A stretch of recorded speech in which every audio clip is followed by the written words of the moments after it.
दोस्तों, वीडियो की स्क्रीन पर आपको दो फोटोज़ दिख रही होंगी, एक लड़के की और एक लड़की की।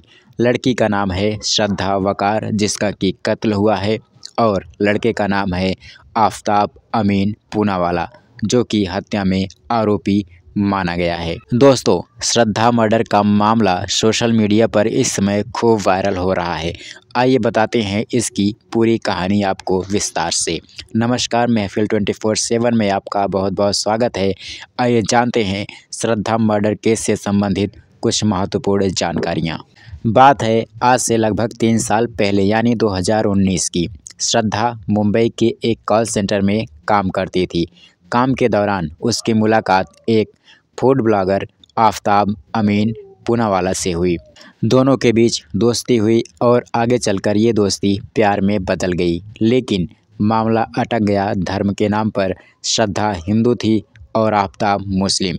दोनों के परिवार वाले इस बात से सख्त नाराज़ थे और शादी के सख्त खिलाफ थे। आफताब के माता पिता इस बात से खिलाफ थे कि लड़की हिंदू है, और श्रद्धा के माता पिता इस बात से खफा थे कि आफताब मुस्लिम लड़का है, इसलिए दोनों की शादी नहीं हो सकती।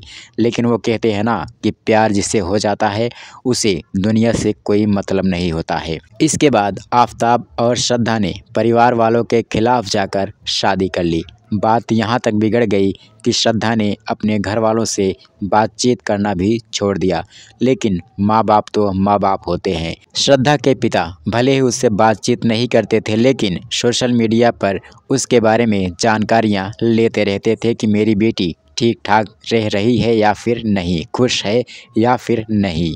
दोस्तों, आफताब और श्रद्धा का अगर सोशल मीडिया अकाउंट देखा जाए तो ऐसा महसूस होता है कि प्यार सिर्फ श्रद्धा ने किया था, जबकि आफताब ने सिर्फ उसके साथ धोखा देने के लिए शादी की थी।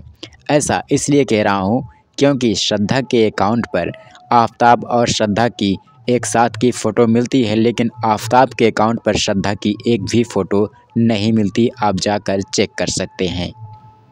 फिलहाल समय बीतता रहा और समय के साथ साथ दोनों की लव स्टोरी हेट स्टोरी में बदलने लगी। दोनों के बीच दूरियां बढ़ने लगी, झगड़े होने लगे, और 18 मई 2022 को आफताब ने श्रद्धा की हत्या कर दी, और हत्या भी इतने दर्दनाक तरीके से की कि सुनकर किसी के भी रोंगटे खड़े हो जाएं। आफताब ने पहले तो गला दबाकर उसे मार डाला, फिर उसके सिर को धड़ से अलग कर दिया। इसी तरह से उसके शरीर के 35 टुकड़े, सही सुन रहे हैं आप, 35 टुकड़े करके फ्रिज में रख दिए, और एक एक टुकड़े, दो टुकड़े करके लाश को ठिकाने लगाने की कोशिश करने लगा। अब सोच लीजिए कि इस समय नवंबर चल रहा है। 5 महीने तक उसने श्रद्धा की लाश को फ्रिज में टुकड़ों के रूप में रखे हुए था और धीरे धीरे उन टुकड़ों को ठिकाने लगा रहा था। इसके बाद श्रद्धा के पिता को शक हुआ कि श्रद्धा ठीक नहीं है, क्योंकि सोशल मीडिया पर कोई अपडेट उसके बारे में आ नहीं रहा था। तो उन्होंने श्रद्धा के दोस्तों से श्रद्धा के बारे में पता करने की कोशिश की, तो पता चला कि कई महीनों से श्रद्धा किसी के भी कांटेक्ट में नहीं है और उसका फ़ोन भी स्विच ऑफ आ रहा है। तो पिता को शक हुआ। वे दिल्ली गए और वहाँ के थाने में श्रद्धा के गायब होने की रिपोर्ट दर्ज करवा दी। इसके बाद जांच शुरू हुई और आफताब को गिरफ्तार कर लिया गया। आफताब ने गिरफ्तार होने के बाद ही अपना सारा गुनाह कबूल कर लिया। उसने माना कि उसने 35 टुकड़े नहीं किए थे, बल्कि 16 टुकड़े किए थे। दोनों पैरों के 3-3 टुकड़े, कुल मिला के 6 टुकड़े। दोनों हाथों के 3-3 टुकड़े, कुल मिला के 6 टुकड़े, 12 हो गए। सिर अलग किया था, धड़ अलग किया था, और कूल्हे को 2 टुकड़ों में बांटा था। इस प्रकार से उसने 16 टुकड़े किए थे। हालांकि ऐसा माना जा रहा है कि लगभग 35 टुकड़े करके उसने जंगल में फेंकने की कोशिश की थी, जो कि कैमरे में, किसी सीसीटीवी कैमरे में रिकॉर्ड हुआ है। दोस्तों, जब से श्रद्धा के मर्डर के बारे में इतनी दर्दनाक कहानी मैंने सुनी है, तब से मेरा दिल यही कह रहा है कि जल्द से जल्द आफताब को फांसी की सज़ा हो।